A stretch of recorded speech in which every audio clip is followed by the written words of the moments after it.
What is going on, everyone? We are here with another Spotlight Series interview, and this is probably to date. I mean, I've already interviewed over 30, 40 artists, but this is definitely one of the bigger ones that I've had on the show, and I've been a fan of him for a while, ever since kind of TikTok came about. He's been huge on there, over 1.5 million followers, which is just mind blowing to me. I mean, it's just crazy what this man's been doing. He has a lot of great music out right now, and I'm excited to have Brandon Davis on the show today. Brandon, what's going on, man? How are you?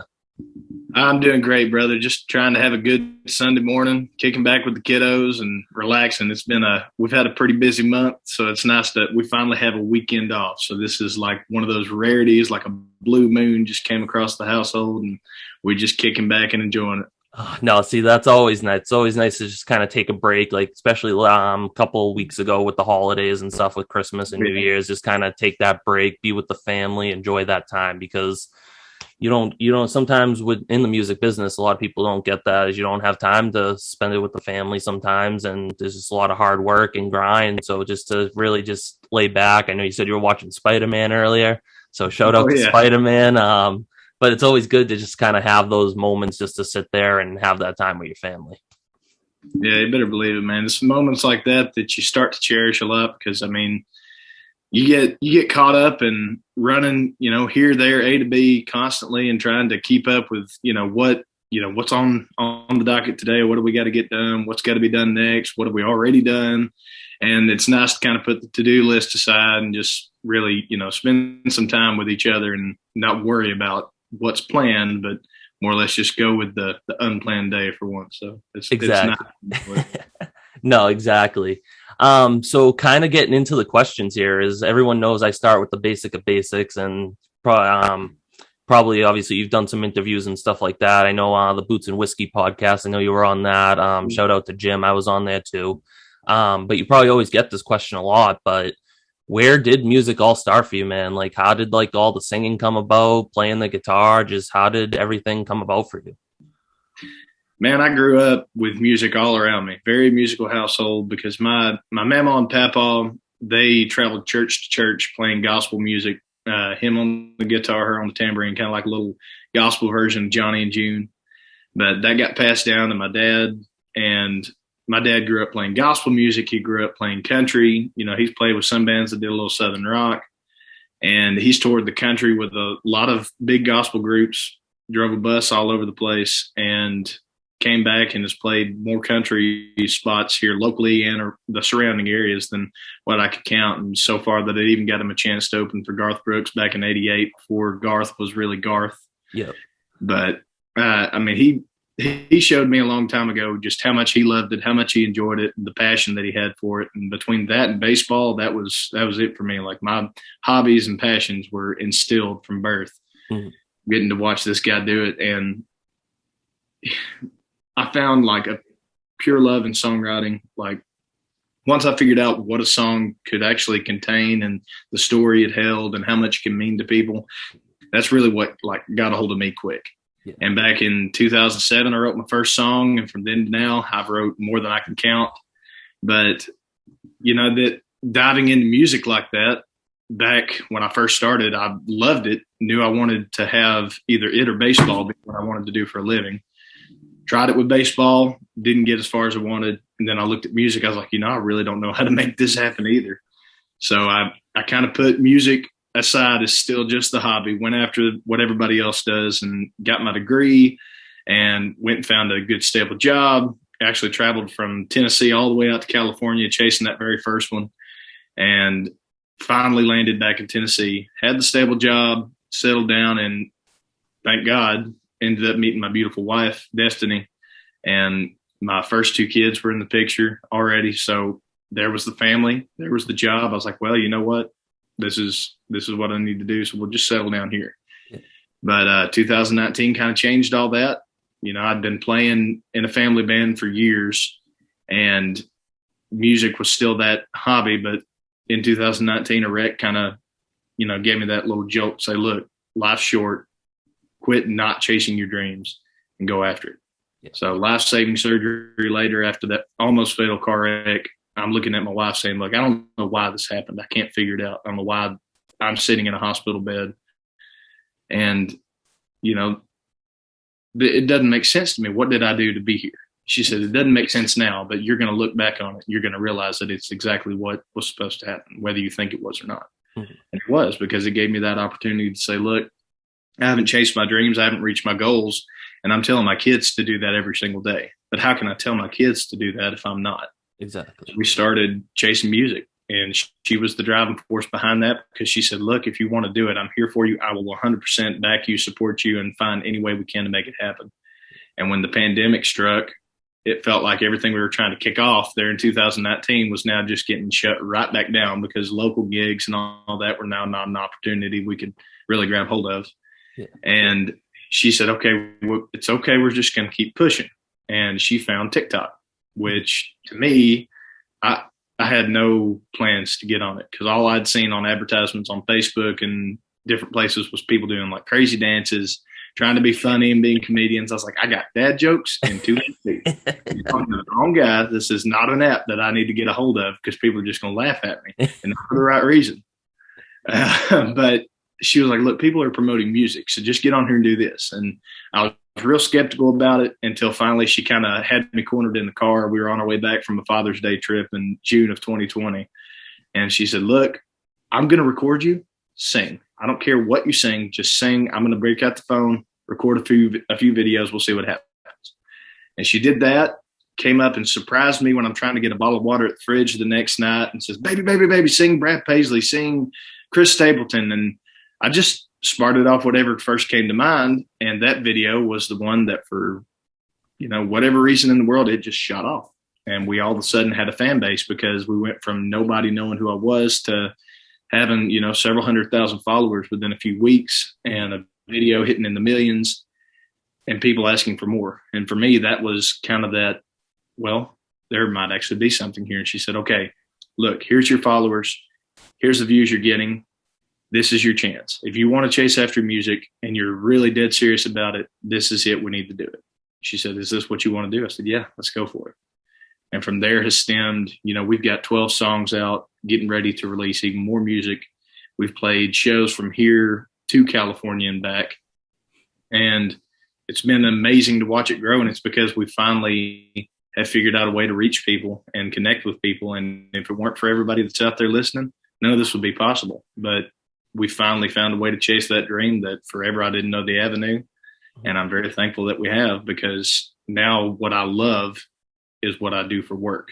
Right. And it's very rare that I feel everybody gets to say they love what they do for work. And I'm finally having that chance, and it's a blessing beyond all that. No, absolutely. No. And I totally 100% understand that, just because, music has always been a passion of mine to do. And just to kind of see where you are, just doing what you love, making music and all that stuff is just, it truly light the fire in me too, because it just inspires me to want to do this and just keep pushing my interview series, keep writing songs and keep producing and working with different artists and stuff like that. So it's just cool to really see how your journeys just came around. So cool. Obviously I don't ask this question to everyone, because not a lot of people get this. Kind of a new little question before we get into the second question is about Tim McGraw calling you and asking you to be on tour. Like, not everyone gets that. Like, I just have to ask, like, what was that whole feeling like, man? Because everyone knows I grew up on that 90s, early 2000s country with Tim McGraw, Garth Brooks, Brad Paisley, Travis Tritt, like Alan Jackson, all that. But like, just what was that all like for you? Man, it was a once in a lifetime feeling, because I grew up listening to Tim McGraw riding around in my mom's car, and used to sing what I called the barbecue stain song. Yep. Every single day. I knew the real name, but to me it was the barbecue stain song. And what's crazy is it's that song that kind of set things in motion. So it was a really surreal thing. Like, my wife came up and said, hey, look, you need to duet this, put the headphones in, sing along with it. And I heard the song. I was like, heck yeah, I feel like I'm 8 years old again. This is amazing.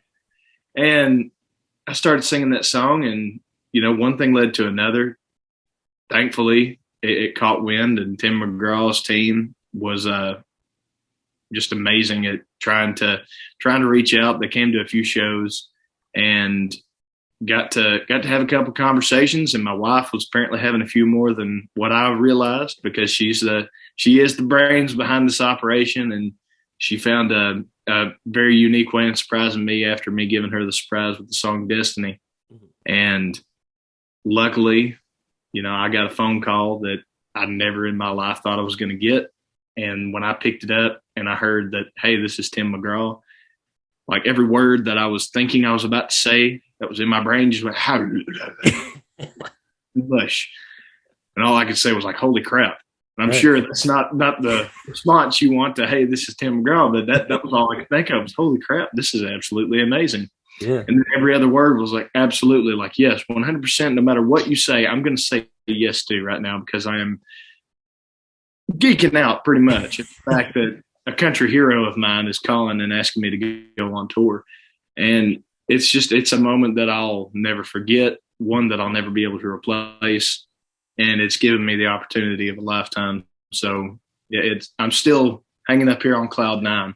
I'll holler at y'all once I come back down, but it's going to be a while. No, that's awesome, man. Like, I just had to ask that just because, like, even I never got a call for Tim McGraw, but like when I saw the video on TikTok of that being posted and stuff like that, like I was just getting chills, and like I was like shocked too. I was just like, that's something crazy, and like that's so cool, because I've looked up to Tim McGraw for years with music and stuff like that, and that obviously is kind of leading into the next question that I'm going to ask you is, like, obviously Tim McGraw is definitely a big inspiration, as we kind of just touched up on a little bit, but like who else like really inspires you, like music wise? Like who do you look up to when you start writing songs and just playing music and stuff like that? And then obviously I know you said your wife and obviously your kids must be big inspirations and big motivation for you to kind of just do everything. So who are some of your inspirations? Man, one of the guys I always looked up to was Merle Haggard. And that was because when I was 9, 10 years old, my dad was kind of giving me a deep dive into a lot of the country that he grew up listening to. And I got a hold of Merle Haggard's 16 Biggest Hits. And I knew that CD from front to back. I could sing the songs backwards if I needed to. And I loved it because he was able to speak to everybody. He wasn't some big famous country singer that was trying to sing about being famous and being big. He was a country guy that was singing to everybody that was just like me and you, just like every common man. He was the common man's poet. And he was the guy that really, I feel, got what it meant to put a story in a song. And that was special to me because I watched where he started out and then where he ended up. And to have that journey from such a rough start to such an amazing end, and all the people he's touched with his music, that was huge for me. And I felt like another person that followed in those footsteps was Jamie Johnson. And, to this day, I can go through and listen to any Jamie Johnson song and put it on repeat and not get sick or tired of it, because he's got a way with words, and he's got that voice that just kind of hits like his song. It hits right there between Jennings and Jones, a little mesmerizing and immediately recognizable, catches your attention. And those two were huge for me because I love putting a story in a song and being able to really recognize that and connect with it. And that's what we try to do with our music too, is every song I put out, whether it's a love song, a breakup song, a family get you in your feel song, I try to make it something that on some level is going to connect with folks. I mean, you can connect with a drinking song. You can connect with a party song. It's just about how it makes you feel right here. And if I'm doing that, then I'm doing my job. Exactly. No, and I totally get that. And it's just always cool when people talk about the whole story aspect of a song when it comes to that, because that's what really reminisces with me. And that's how I really got into the songwriting, is because of the storytelling behind it.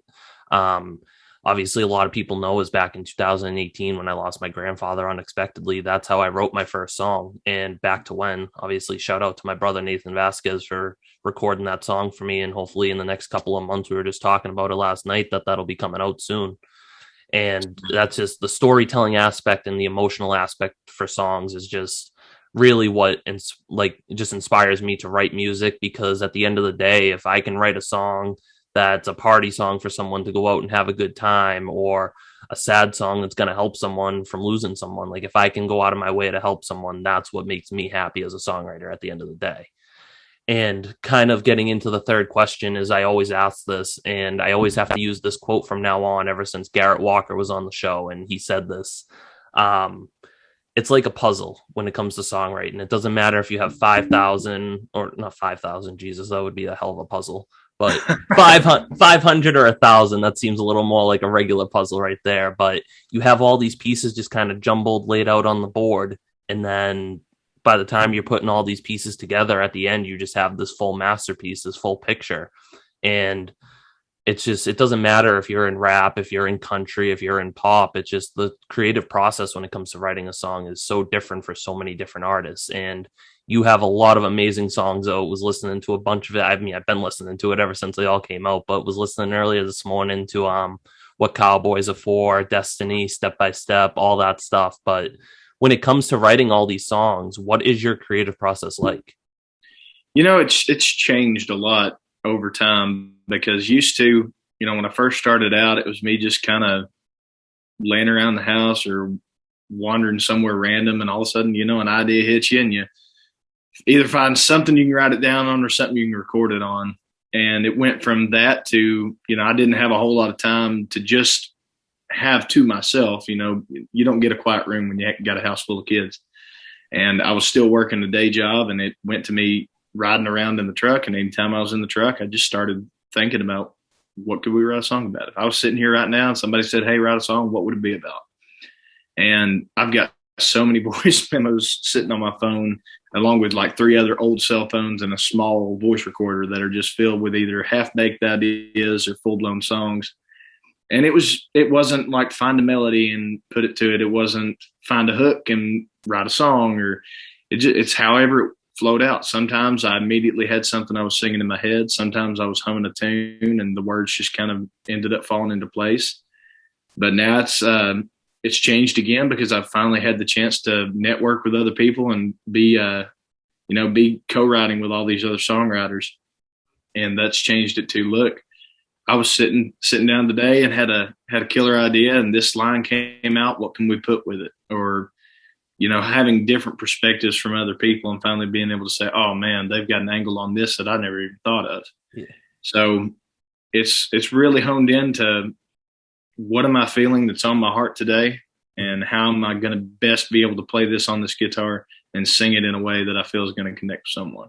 No, absolutely. And like I said, I mean, listening to all your songs and stuff, like I could just close my eyes and just paint. You can just paint that picture with a lot of your lyrics and how you write. And that's what really draws me into a lot of different artists' music, is that storytelling aspect.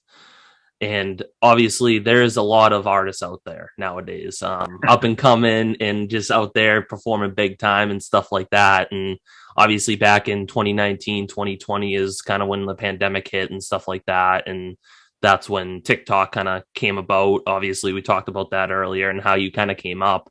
And that's how a lot of people started promoting their music and stuff like that, like you did. And now obviously so much success there. And like I said, it doesn't matter what genre you're in at the end of the day. Obviously, if it's country, rap, pop, R&B, but there's so many artists out there up and coming. So the hardest question that I always ask on this interview series, to kind of almost get near the end here, is at the end of the day, with all these artists out there, what makes Brandon Davis Brandon Davis? Really and truly, what makes us is that we're just who we are.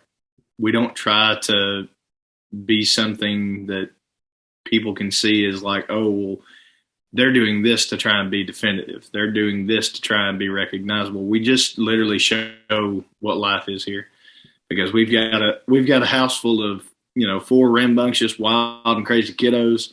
The 2 of us trying our best to keep up, and it's unconventional. It's not the way things are supposed to always go. We don't always do things in a proper order, but we wouldn't change any of it. And if we tried to make it more organized, I think we'd all go a little bit more crazy, because it's a chaos around here, but it's a very controlled chaos. Yeah, it's like an organized chaos. Yeah.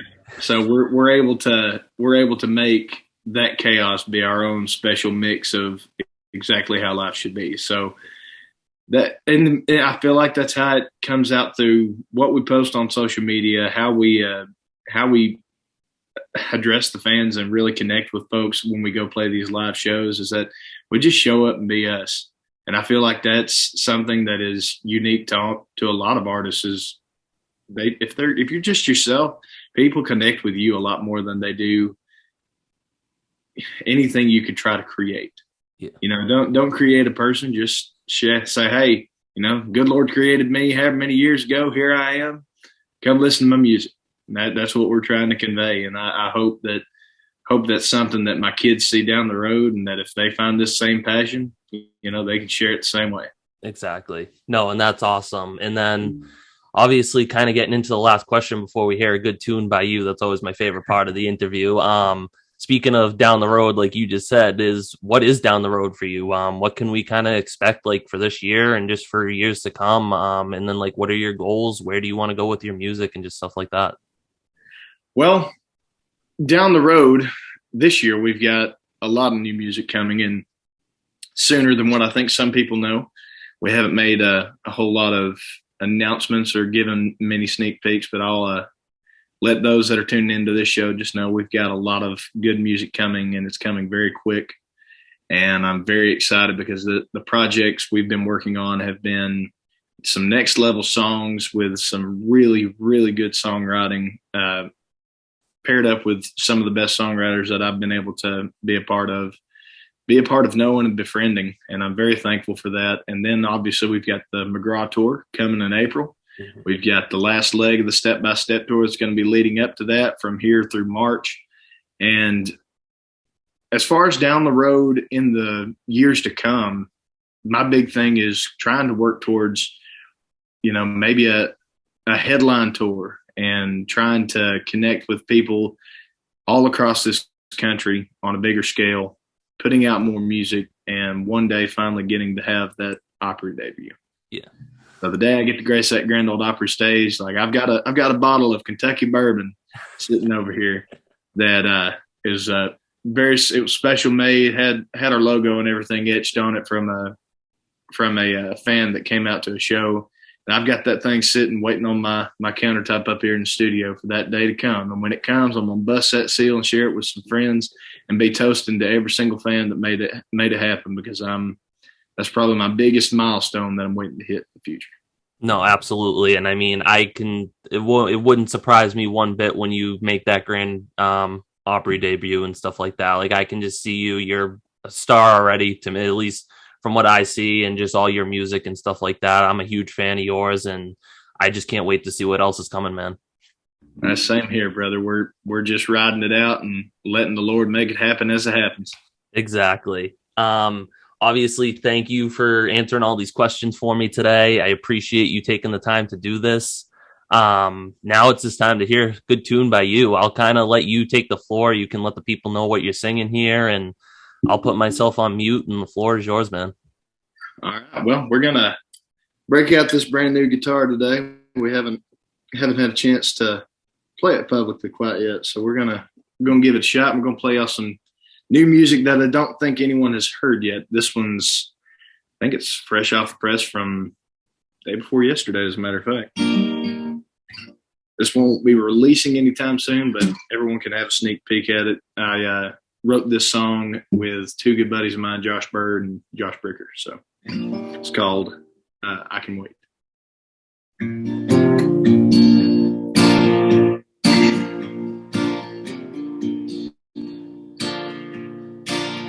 I remember way back when I was 10, trying like hell to be my old man. Big shoes to fill, and I ain't filled them yet.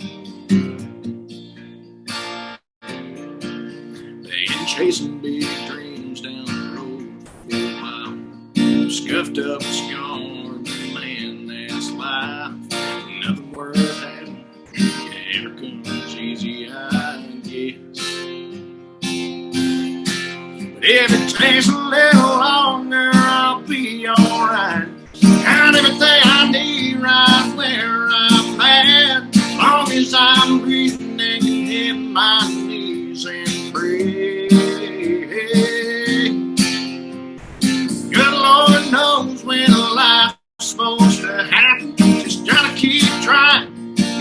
keep on laughing. I know where I'm going and I'm gonna get there someday. But I can wait.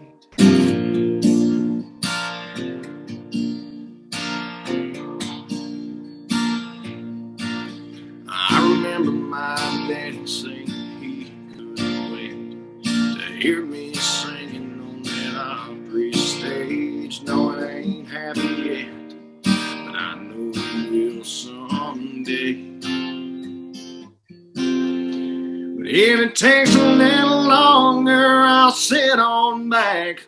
Got everything I need right where I'm at. Long as I'm breathing and hitting my knees and pray. Good Lord knows when life's supposed to happen.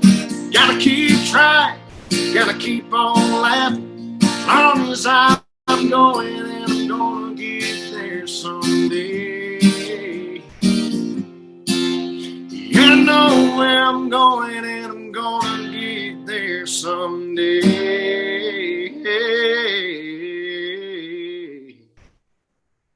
But I can wait.